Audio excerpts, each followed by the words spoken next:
Yeah, yeah, I remember as a youngster, you standing on the block out there playing hopscotch, making a lollipop. I wanted to come and talk, but I was shy back then. Baddest girl in the school, thought I had no friends. Closest to friends, used to pick and laugh at me, used to call me silly names, cause I was so full of things. Exactly how I thought it would be. Years later, I'm in the Bahamas, sipping Lipton.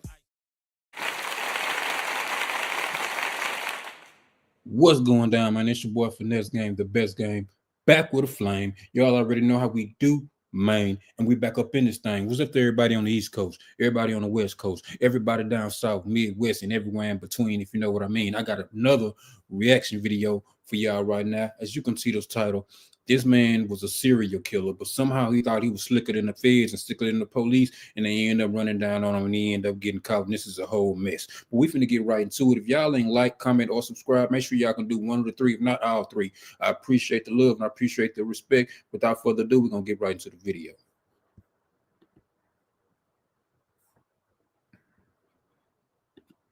Totally cooperating, just relax. Not doing anything, but I'm cooperating. Sir?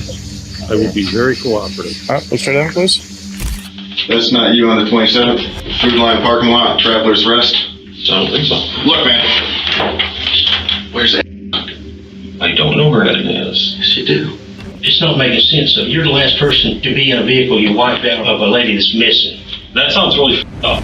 28 years ago, this man kidnapped a woman and was sentenced to 30 years in prison for it. 3 decades later, 80... So, just so we can keep up with the story, he already had kidnapped one woman, and he was sentenced to 30 years in prison for that woman, and now he's out. Wow. 8-year-old Edna Suttles is spotted picking him up in a parking lot. This would be the last time Edna was ever seen alive. Days later, detectives traced Edna's movement and discovered CCTV footage of the same man driving her car. She's missing right now. Yes, Dan, where is Edna? I don't have a clue. But that's when police found out Edna wasn't the only victim. Before we continue, man, make sure y'all like, make sure y'all subscribe, hit that bell notification so y'all can be notified whenever I drop more of these bangers like I already do, man. But anyway, we're gonna get right back into the video. If you tell them to turn that off, I'll talk to you a little more freely. Sometime around 9 a.m. on August 27th, 80-year-old Edna leaves her home in Traveler's Rest to look after a friend. Hours later, 911 dispatchers receive a concerning call. Greenville County 911, what's your emergency? A sitter was supposed to show up to be with my mom today. Her name is Edna Suttles, and she didn't show up. This is not like her. She shows up like clockwork. So something's wrong. But this call was only the beginning of a long chain of mysteries. As officers arrived at Edna Suttles' home for a welfare check based on these reports, they received no response. There were no signs of a break-in, and Edna was nowhere to be seen. However, when police asked Edna's son, he pointed out that $50,000 worth of jewelry was missing from the home. More importantly, though, her car was missing too. If the cops could find that, they might be able to figure out where she had gone. This meant that finding Edna's vehicle would be the most instrumental step in this investigation, as it would give a clue about her last known whereabouts. This is what I don't be understanding about some of these serial killers, man. When they get to try to killing people, first of all, you got to try to beat the feds. You know, it's the reason they conviction rate so high. Y'all be leaving clues like literally everywhere, and I guess that's part of the game that they like. Because they literally will leave clues all the way back up to them. But the good serial killers really don't leave no clues. Like the good ones. Like, it's supposed to be a serial killer in Houston right now. I'm from H-Town. The police, HPD, swear up and down there ain't no serial killer, but bodies keep popping up in the in White Oak Bayou. You know what I mean? Like, in bayous all around the city, just popping up randomly, but they still talk about it ain't no serial killer. I digress, man. We're gonna get back into the video. whereabouts. Immediately, a hunt for Edna's car began, and 6 days later, it was found abandoned in the parking lot of a hotel in Travelers Rest. This was odd, as Edna lived close by and didn't need to stay at a hotel. A check with the staff also revealed that no one under the name of Edna was staying there. So to get to the bottom of this mystery, the cops decided to try and trace back Edna's movement using CCTV cameras starting from her home. At 9:30 a.m., a camera at a nearby pawn shop captures Edna leaving her home and driving towards a local Food Lion grocery store. 9 minutes later, Edna arrives at the store to pick something up. A man approaches the vehicle with 2 bags in his hand and sits alongside Edna, who then drives off back to her home. 4 hours later, at 1:43 p.m., Edna's car leaves her home again and arrives at the same Food Lion once more. But this time, the person exiting the driver's seat isn't Edna at all. It's the same old white man she picked up earlier, who immediately moves to his car and parks it next to Edna's. He then drags something out of her car, placing it into his. Initially, it was difficult to identify what the man moved from the Jeep to the Chevrolet, but after a frame-by-frame analysis, it wasn't a question of what was moved, but who. Because in a chilling discovery, officers would realize the footage showed the unmistakable golden hair of Edna Suttles. Whoa. We got it. So, let me get this straight. Let me look at y'all real quick. Let me get this straight. So, he decides to go right back to the same parking lot with her body in the car, which is her car. Go right back to the same parking lot you just left.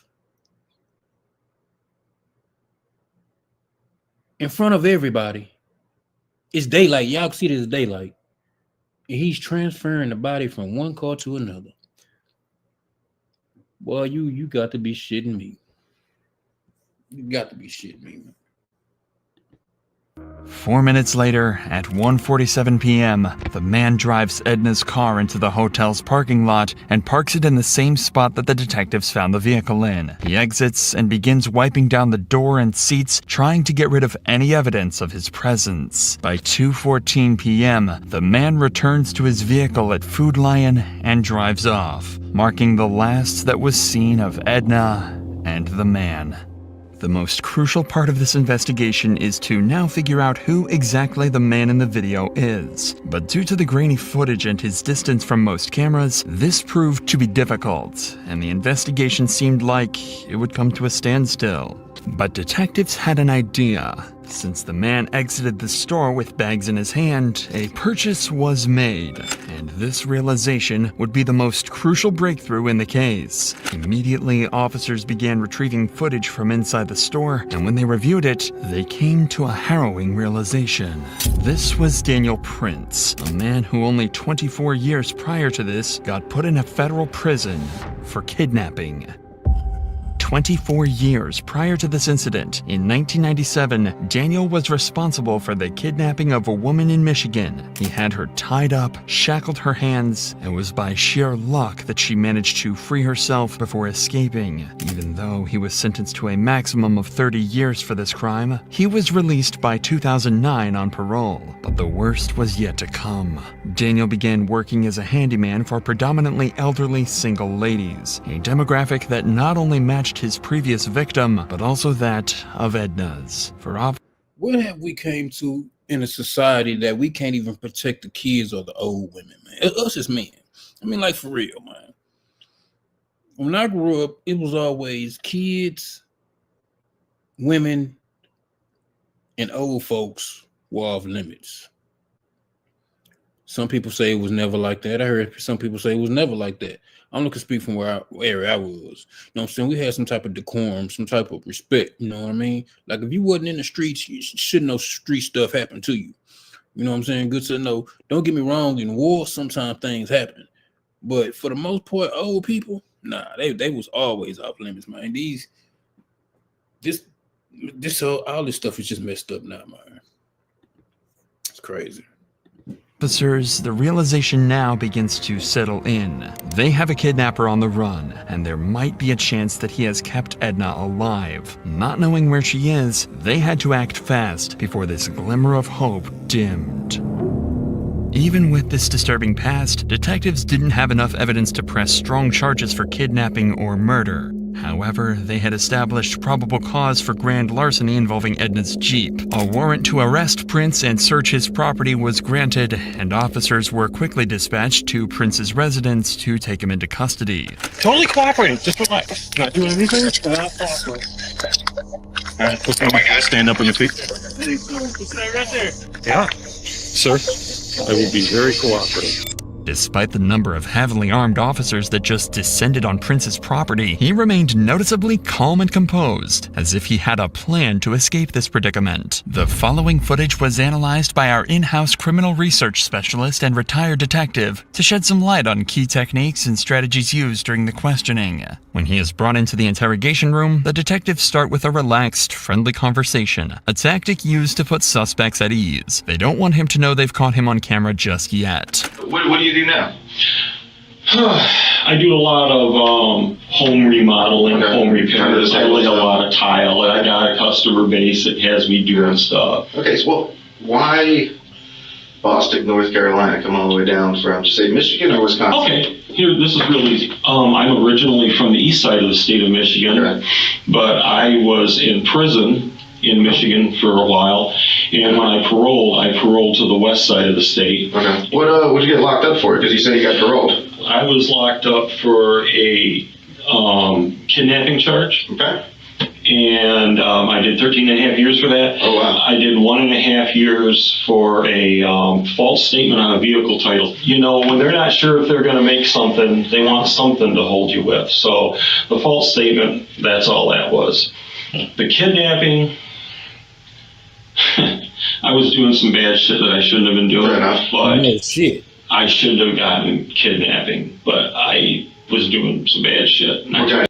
Bro, you kidnapped the whole woman, man. Come on, man. Like these dudes like this filth, man. They need to be off the streets, man. Like motherfucker, like he just so calm and so nonchalant. Yeah, I was doing some bad shit, and bro, you kidnapped the whole fucking woman. Weak ass, pussy ass shit, man. I don't know what be wrong with these dudes, man. Shit, what should have you gotten?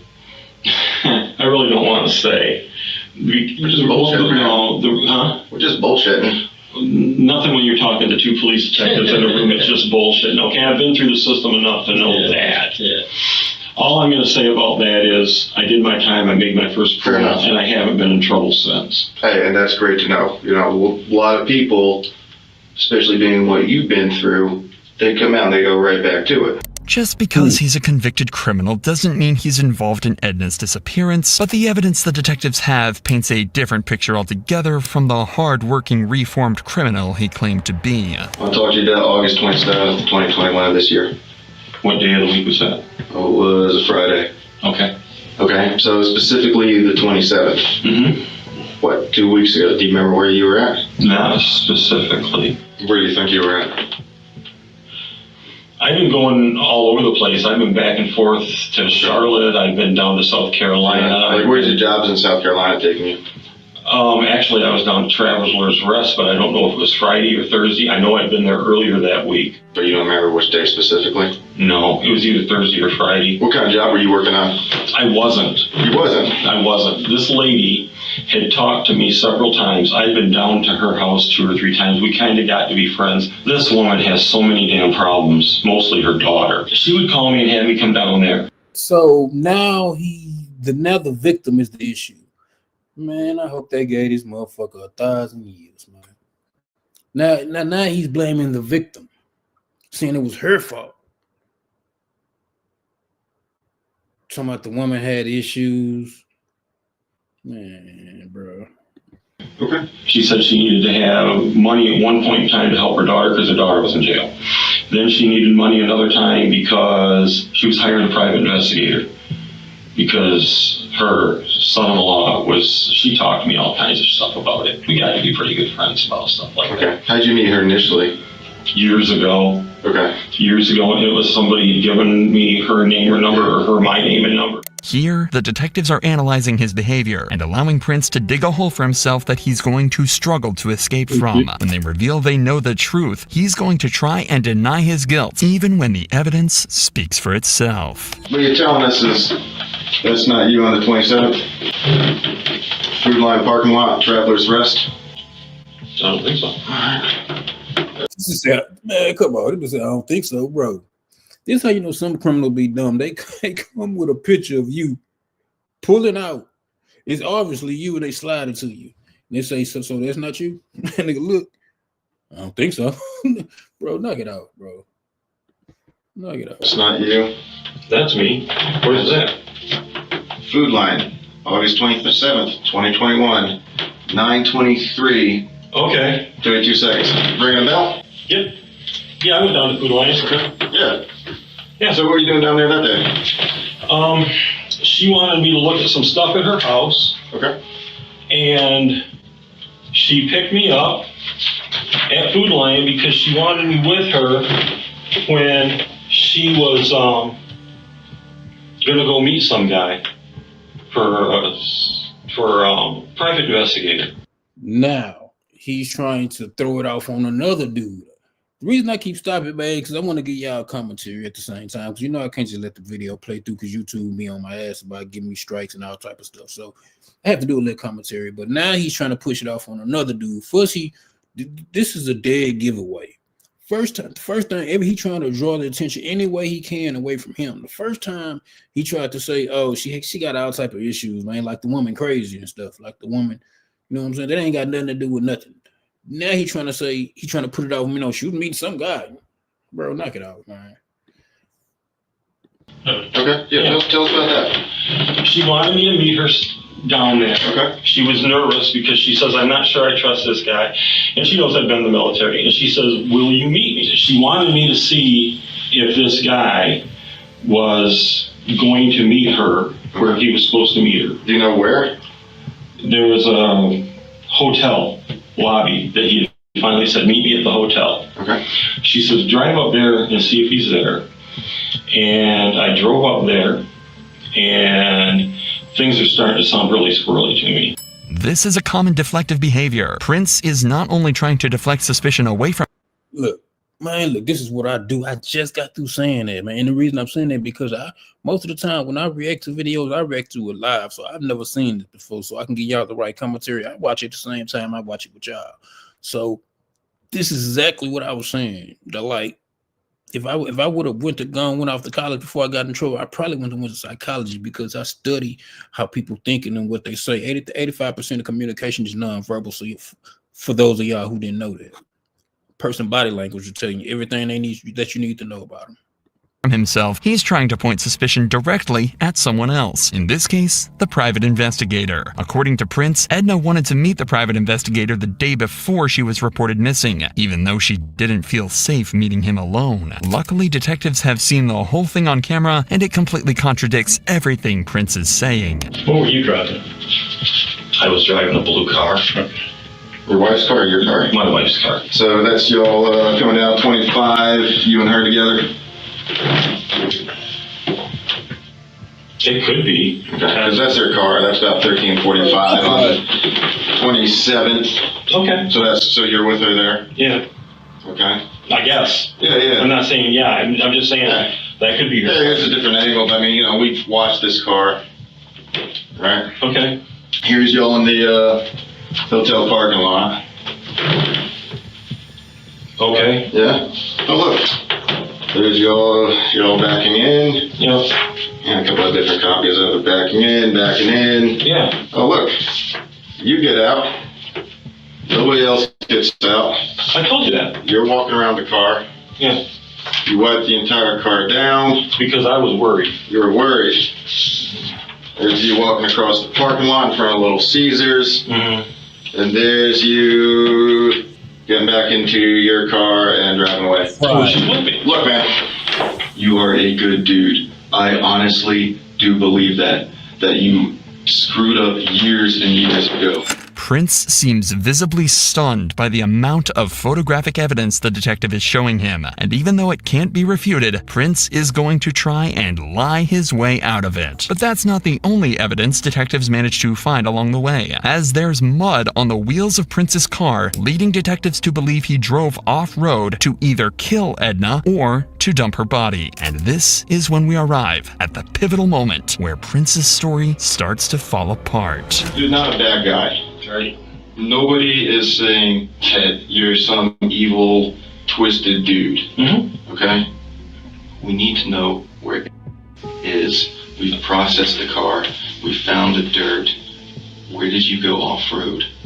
I never went Where did off-road you with her. leave? Oh, I can tell you exactly where she and I had gone off-road. Please.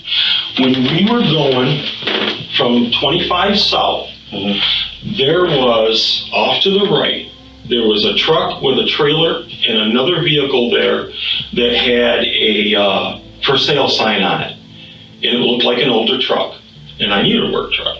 And I went ahead and I pulled in and with her, and then we pulled out. And it was right there on 25. Even in the face of such overwhelming evidence, Prince still denies any wrongdoing and even tries to take control of the situation. But detectives have him cornered, and he's quickly starting to struggle to maintain his composure. Where's right now? Her family is desperately looking for her. She's missing right now. Yes, Dan, where is Ed? I don't have a clue. I dropped her off at her house. Dan, please listen. You did not drop her off at her house. We have followed that car the entire day up and down 25. Mm-hmm. There's a number of minutes that are unaccounted for that are not by her house. Which car? Mine or hers? Dan, stop playing games. You know what we're When I talking got, about. okay, I can help you here. Okay. You gotta give me a second. You gotta let me answer the questions when they're asked. Dan, man, look, bro. Knock it out, man. Knock it out, man. They got all the evidence right there in front of you. They showed you they got the evidence. And he gonna still try to, at some point, you just gotta be like, you know what? Y'all got me, man. Look, I'm sorry. I did it. Why they oughta, let's go ahead and wrap this up, man. We wasting each other time. They got all the evidence. They really just need you to go ahead and confess. That's really all they waiting on. When I dropped her vehicle off looking for the guy, she said she wanted me to take her and drive around in my vehicle. So I left her vehicle. I went down to Food Lion and she was in my vehicle with me. And I dropped her off at home. Dan, we watched the video. She is not. The car sits there. It sits there, man. No, not in her car. Never. My car. We I watched dropped you go her back off to in Food my Lion. car. You did not drop anyone off, man. I picked her back up. She sat in my car at Food Lion and I went back and got her. No, you did not. The detectives are beginning to apply more pressure on Prince, knowing everything he's telling them is a lie. But he continues to stay on the defense, even trying to brush off the facts that he might have destroyed potential evidence. I don't know where it is. Yes, you do. No, I don't. Dan. Let's go back to why you wiped the car down. What you said you were worried about what? The only thing I did was because I knew I'd been in and out of her car all the time with her. I'm like, there is no way in hell I'm going to just leave this thing here because she's got somebody that's after her. Prince tries to deflect suspicion again by suggesting Edna may have been in some kind of danger, but he doesn't realize just how prepared these detectives are. Who would be after her? After That guy with the truck, she said she didn't trust him. the PI? Yeah, so somebody she hired as a PI. His story's totally different. He's been doing work for her. I mean, on the son-in-law thing. I mean, we've interviewed. I mean, he had he didn't meet with her today. So that's Right, that's why I said she hired another PI. I'm sure you're recording this. It's not making sense of it. I mean, you're the last person to be in a vehicle you wiped out of a lady that's missing. That sounds really fucked up. It does. That's why we. Man, look, bros, a lot of times y'all don't even be having y'all lives straight, man. Something about that sound really fucked up. But no shit. Yeah, it does, bro. Like, the woman is missing. You are in her car, wiping her car down on CV camera. Like, the fuck? You be wildin', bro. I've been real honest with you guys. I told you what was going on. The detectives managed to get Prince to admit he was with Edna on the day she disappeared. While Prince tried to convince them he was helping her meet a suspicious private investigator, they know it's a desperate attempt to deflect suspicion and distance himself from the crime. Prince insisted he dropped Edna off at her home, safe and well, but the detectives established that he was the last person to see her alive, and because of this interrogation, they locked him into a lie that would eventually lead to a chilling confession. When detectives search Prince's property, they find several automatic weapons. Because of his previous convictions, he's forbidden from owning any firearms. That means he could be facing a federal charge and be detained for even longer. While he's detained, they continue to search his land and find one of the most crucial pieces of evidence yet, a yogurt cup. This is the yogurt he bought shortly before Edna disappeared, and it's laced with a cocktail of drugs. Lorazepam, tramadol, and cyclobenzaprine can cause central nervous system depression when they're combined. When this happens, the body's neurological functions slow down. In other words, you're under sedation, exactly as Edna was in the parking lot when she was seen in Prince's car. After feeding her the laced yogurt, there's nothing Edna can do to stop him, and she's led away to her death at the hands of this sadistic killer. Prince begins to realize he's cornered and has nowhere to run, so they bring him back in for more questioning, where he makes a full confession as he admits to 3 more murders, including those of Lee Goodman,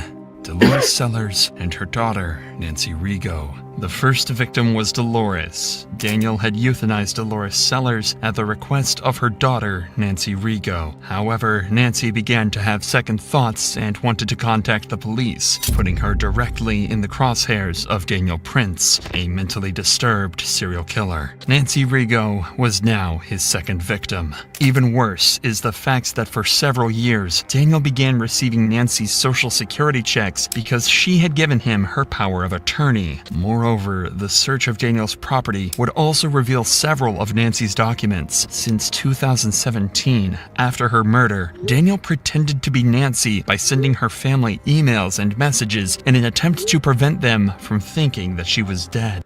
This dude was a sick weirdo, bro. Like, you know you killed the woman. To add insult or injuries, you sitting up here trying to text her family, making it seem like as if her and everything is all right, when you know you really didn't off this woman, man. Boy, there's some real sadistic people out here, man. Daniel's third victim was Lee Goodman, who allegedly attempted to rob him, according to Daniel. Much like Nancy and Edna, her body was disposed of in some desolate area. And finally, Daniel's fourth and final victim was Edna Suttles, whose body would be found 1 year later on May 16, 2022, in a grave close to Daniel's home in Rutherford County. Although decomposed, officers were able to positively identify it as Edna and return the body to her loved ones. But even in the face of his crimes, he would never let go of his chance to leverage as much information as he could. There was quite a lot of stuff found in your B house. There could be a million explanations for some of that stuff, and I don't want to jump to conclusions. And if there's something that happened that you didn't intend to happen, let's talk about it. There are things that have to happen, and there are things that are going to happen. And I'm a realist, and I have acceptance with this. I would like a little bit of control in how they happen. If you tell them to turn that off, I will talk to you a little more freely. When they turn the cameras off, Prince makes a final attempt to take control and influence the outcome in his favor. Daniel Prince avoided a trial by making a deal with authorities. He would tell them about the location of Edna's body, and in turn, his case would go federal because of the better living conditions in federal prisons. Not only that, but he would also avoid the death penalty and instead receive a life sentence. One would think that the detectives were naive to turn off their cameras and not record Daniel's confession, but unbeknownst to Prince, the investigators keep the backup audio recording running after shutting down the camera. This is the chilling confession he made. Okay. let's put it this way. A person I was very good friends with wanted to do something to put someone basically out of their misery that was very closely related to them. That's one body. That person started having an extreme amount of guilt over this and decided they were going to go tell what had happened. That's the second body. There's a third body that I did not kill, and I knew that they'd be getting Social Security disability for the rest of their life. So I got rid of said bodies, for example, so that I could continue to use the card. By any chance, while he's getting all this squared away, can you just help me get that closure for getting this family? Not until I have this. I clam up like a clam if this doesn't go federal for everything.